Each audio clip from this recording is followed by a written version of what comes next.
Salve devs, aqui quem fala é Edson Maia, seu professor no curso de CSS3. Na aula de hoje, que é a aula 2, nós vamos trabalhar algumas propriedades do CSS. Para isso, eu criei um arquivo HTML chamado aula02.html, mudei aqui o título para aula 02 CSS, fiz um link para um arquivo CSS chamado aula02.css, para a gente não misturar com os assuntos da aula anterior.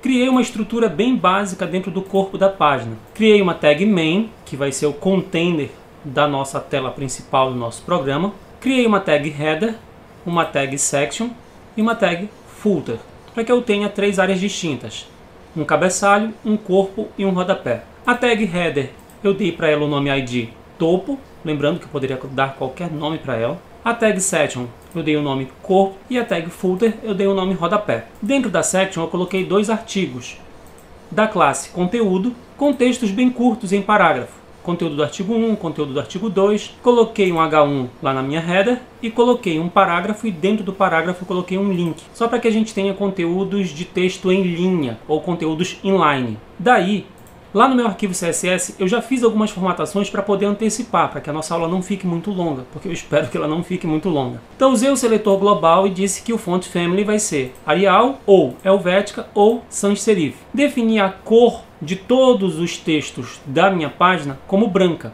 usando o código hexadecimal, FF 3 vezes. Poderia ser ele 3 vezes ou 6 vezes, que dá o código hexadecimal da cor branca. Daí eu mostrei aqui como é que a gente pode fazer a seleção utilizando tags HTML e ID. Quando você coloca a tag HTML e em seguida você coloca o ID sem deixar espaço, é uma forma de seleção. Algumas pessoas fazem isso, tá? Mas a gente não é obrigado a colocar a tag do HTML aqui. A gente poderia simplesmente colocar só o seletor por ID. A mesma coisa aqui na section, a mesma coisa aqui no footer. Tá? Vou fazer a seleção toda utilizando os nossos IDs. Lembrando que a gente tem também class, chamado conteúdo, mas isso a gente vai ver depois. Eu defini duas propriedades que são muito importantes no CSS. Uma chamada width, que é a largura, e outra propriedade chamada altura, que em inglês a pronúncia eu particularmente tenho muita dificuldade de pronunciar, que é o height ou height. Eu falo height para poder lembrar como é que faz a digitação. Tá? Então eu defini largura e definir altura para todos os elementos. A largura eu coloquei em porcentagem, que é uma medida relativa, ou seja, eu vou ocupar 100% do espaço disponível. Significa que se eu diminuir a janela, ele vai diminuindo também. Já a altura eu coloquei em pixels, que eu poderia colocar em pixels ou pontos, mas lembre-se, pontos só se você for formatar a fonte para impresso. Então aqui no caso a altura em pixels eu estou trabalhando com uma medida absoluta. Com base na altura da resolução da minha tela, eu estou definindo uma quantidade de pixels para cada área. O meu topo vai ter 100 pixels, o corpo da minha página vai ter 550 pixels e o rodapé vai ter 150 pixels. E em todos eles eu coloquei a propriedade background e especifiquei que eu quero trabalhar com background color. Não é obrigatório você colocar aqui background color, tá? Mas se você quiser, por exemplo, colocar a cor por nome, no VS Code, quando você coloca background-color, ele sugere para você o nome de cor, e aí talvez fique mais fácil de você digitar caso você não lembre o nome da cor. Então, eu defini aqui purple, blue, violet e violet. Então, defini essas três cores. Feito isso, tá salvo aqui no Ctrl S, lá no meu navegador web, eu tenho aqui o meu topo, o corpo da minha página e aqui o meu rodapé. Observem que tem esses espaços aqui, ó, tá? Esse aqui em cima, esse do lado esquerdo, esse do lado direito e esse aqui embaixo, eles são os espaços da propriedade margem. Se a gente for lá no nosso seletor global e definir que o nosso margem vai ser 0, significa que a gente vai zerar as margens. Em cima, à direita, embaixo e à esquerda, nós zeramos as margens. O conteúdo tem um espaço entre ele, tá? Ele tem uns espaços entre eles.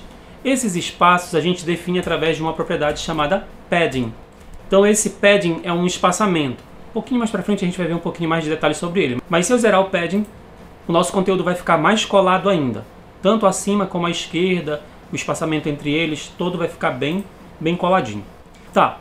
Então estou falando sobre largura, altura e cor de fundo. Vamos supor que eu queira trabalhar com cores mas aí eu queira definir, por exemplo, uma cor para o corpo da minha página, para a minha body, por exemplo. Eu posso definir uma cor para o meu body. Vamos supor que eu queira colocar um background e eu queira definir uma cor. Vamos supor que eu queira trabalhar com código hexadecimal, colocar aqui a cor preta, por exemplo, para o fundo da minha página toda. Eu posso fazer isso sem problema. Como é que eu vou enxergar? Não vou enxergar porque eu não tenho margem.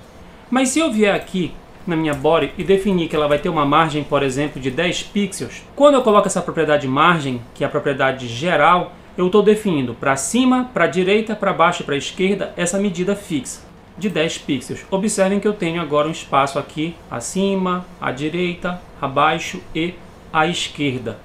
E esse espaço eu tenho por causa da propriedade margem. A propriedade topo eu também posso colocar uma margem para ela. Então eu vou tirar, por exemplo, aqui a margem do body e vou colocar no topo. Quero colocar aqui, por exemplo, uma propriedade de margem de 16 pixels. Salvei. Vou lá no meu navegador, observem. Acima, à direita, abaixo e à esquerda eu vou ter a margem de 16 pixels, certo? Isso no topo. Eu posso definir margem também para o corpo da minha página. Posso definir também para o meu rodapé. E com isso, observem aqui como foi que ficou o nosso trabalho. Uma margem acima, uma margem à direita, uma margem abaixo e uma margem à esquerda. E assim foi. Então, a propriedade margem, ela é uma propriedade externa. Se a gente definir essa margem, a gente está definindo um espaço a partir de um ponto do objeto para cima, para a direita, para baixo e para a esquerda. E a gente pode definir margem em posições bem específicas. Eu posso, por exemplo, dizer que o meu topo vai ter uma margem top e eu posso colocar uma medida, por exemplo, 10 pixels. Eu posso dizer que abaixo ele também vai ter uma margem, também de 10 pixels, por exemplo. Tá? Então eu posso trabalhar de forma separada. Com isso, observem, eu tenho 10 pixels acima e 10 pixels abaixo. Como eu já tenho 10 pixels acima do corpo, eu não preciso definir a margem do topo. Eu posso pegar, por exemplo, e definir só uma margem bottom para o meu corpo da minha página. Então, no corpo da minha página, eu posso definir uma margem bottom. Então, observem que essa margem de cima é a de baixo do topo. E se eu definir uma margem bottom para o corpo da minha página, eu já tenho um espaço aqui. E eu posso definir uma margem bottom também para o meu rodapé. Então, posso pegar aqui o meu rodapé, copiar aqui o margem bottom e colocar para ele. E com isso, eu vou ter uma margem também aqui abaixo. Então a propriedade margem, ela é uma propriedade bastante interessante da gente trabalhar. É importante você entender que você pode trabalhar com ela pela forma geral, que é usando somente a propriedade com o nome margem.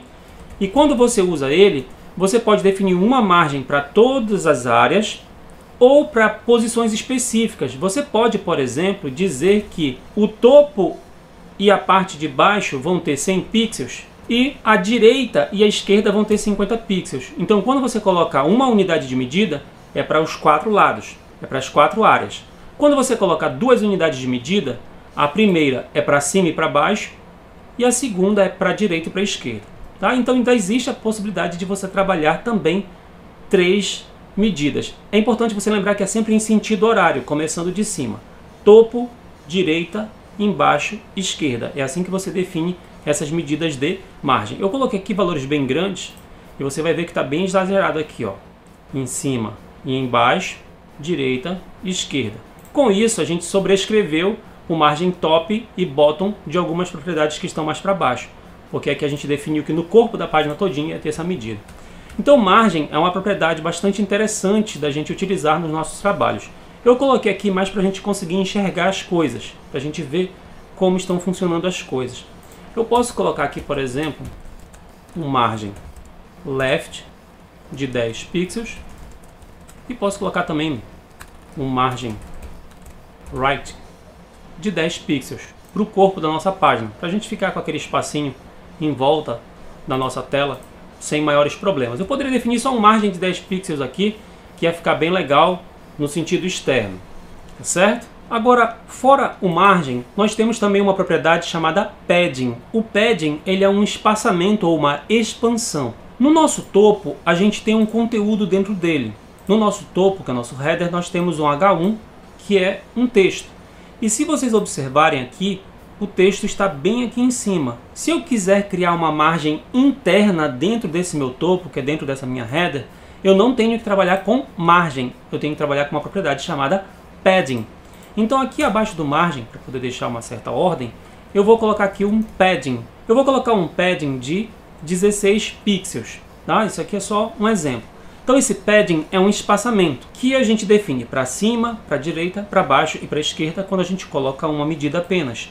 Se a gente coloca duas medidas, a primeira medida é para cima e para baixo e a segunda medida para direita e para esquerda. E a gente também pode fazer o mesmo esquema: padding top, padding left, padding bottom e padding right. Observem agora que o texto agora não está mais encostado aqui. Ó. Eu já tenho um espaçamento interno, isso por causa do padding. Então eu posso pegar esse padding de 16 pixels e colocar também no corpo da minha página.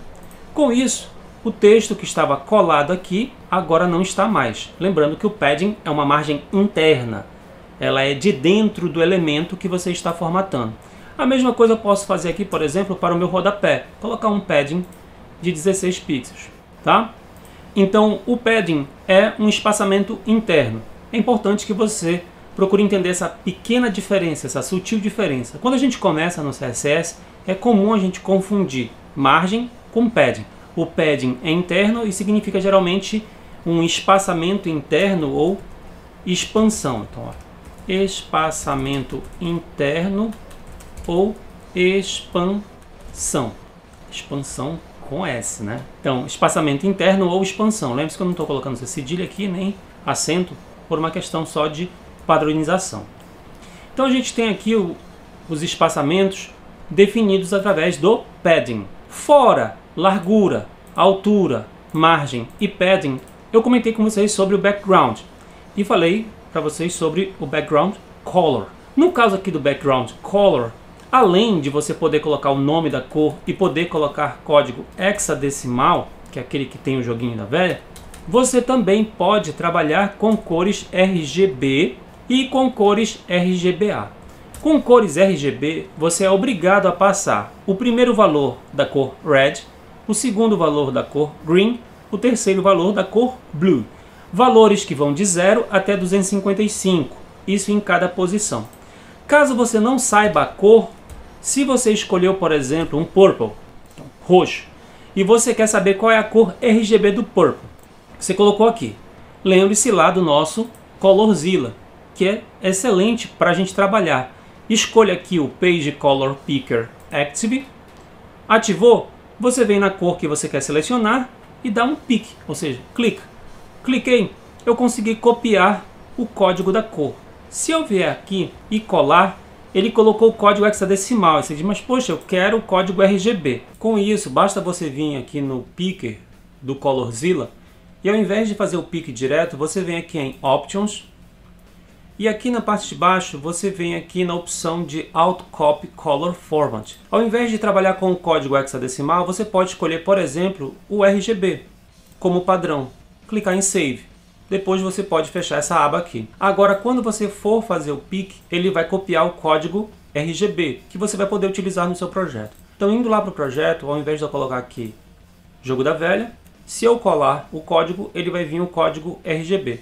Se eu quiser trabalhar com alfa, que é a transparência, eu coloco A, para dizer que eu vou trabalhar com RGBA, e coloco uma quarta propriedade, que é o alfa, que pode ser 0, que é 100% transparente, 1, que é nada de transparência, ou seja, 100% opaco, e valores entre 0 e 1. Se eu colocar 0.5, eu vou colocar 50% de transparência. O nosso Blue Violet, eu também posso fazer um pick dele. Se eu vier aqui no Color Picker, posso fazer um pick dele e substituir aqui o nome pela cor RGB. Eu particularmente recomendo que você procure trabalhar com cores RGB ou cores RGBA. Eu vou colocar um valor de transparência bem alto, que é 0.20, que equivale a 80% de transparência, apenas 20% de opacidade. E o nosso Violet, eu também vou fazer o pick. Vou colocar também uma propriedade. Vou colocar aqui, por exemplo, 70% apenas de opacidade. Feito isso, vou salvar no Ctrl S. Deixa só eu colocar meu background na cor preta, que eu tinha tirado aqui. Com isso, observem que a gente tem o fundo transparente e a gente consegue ver parte do fundo preto porque a gente tem transparência. Para a gente ver melhor esse recurso de transparência, ao invés da gente trabalhar com um background de cor aqui nesse caso, seria interessante a gente trabalhar com um background image, que eu posso usar a propriedade geral background ou mesmo o background image. Para usar o background, eu preciso informar uma propriedade chamada URL, que é o caminho que eu devo seguir para poder encontrar a imagem. Eu tenho uma imagem dentro da minha pasta image chamada fundo01.jpg. Então, entre aspas dupla, eu vou voltar um nível, vou entrar na minha pasta images e vou acessar o meu arquivo fundo01.jpg. Com isso, eu vou ter uma imagem de fundo. Se você for observar agora, aparece aqui uma paisagem bem bonita. Essa paisagem está ocupando toda a área da tela porque é uma imagem grande que eu salvei lá naquele site chamado Pexels. É um site bem legal para a gente salvar imagens e utilizar nos nossos projetos. Só que se vocês observarem, a página rola e a imagem rola junto. Se eu quiser deixar ela como uma imagem de fundo fixa, pregada ali, eu posso usar uma propriedade chamada background attachment. Esse attachment eu vou atarrachar, eu vou fixar, pregar. Por padrão, a propriedade do background é a propriedade scroll, significa que a imagem rola junto com a página. Se eu vier e colocar fixed, significa que eu vou parar ela no ponto que ela está na tela. Então se eu vier agora aqui e rolar a página, a imagem não sai do lugar. Observem que os coqueiros não mudam de lugar. E quando a gente tem transparências sobre imagens, a gente consegue ver um pouquinho melhor a ideia do uso do recurso de transparências. Então a vantagem de usar o RGBA é porque você pode trabalhar com a transparência nas cores de preenchimento. É importante você atentar para isso. Quando a gente trabalha com a propriedade background, observem que tem todas essas opções: Color, Image, Position, Repeat, Size, Clip, Attachment, Origin, Position X, Position Y, dentre outras. A gente vai trabalhando aos poucos os pormenores de cada uma delas. O foco da aula de hoje, basicamente, eu precisava mostrar para vocês as propriedades de largura, altura, margem, padding e mostrar o background color e o background image, pelo menos com o básico deles. O background image ainda tem mais alguns detalhes que a gente vai ver ao longo das próximas aulas. Até esse ponto aqui, nós conseguimos fazer uma quantidade boa de formatações CSS utilizando as propriedades de margem, padding, de largura, altura, de background color e background image. Existem outras propriedades? Existe do width e do height, existe o min e o max, que você pode definir uma medida mínima e uma medida máxima, além das medidas padrão. Você também tem outras propriedades para trabalhar com imagens. Se a imagem for muito pequena, como é que a gente faz para preencher toda a tela? Se a imagem for muito grande, como é que a gente faz para preencher parte da tela? Então a gente vai ver esses detalhes ao longo das próximas aulas e também em alguns exercícios. Por enquanto a aula de hoje vai ficando por aqui. Não se esqueçam de curtir, compartilhar e assinar o canal. Salve devs! Até a próxima!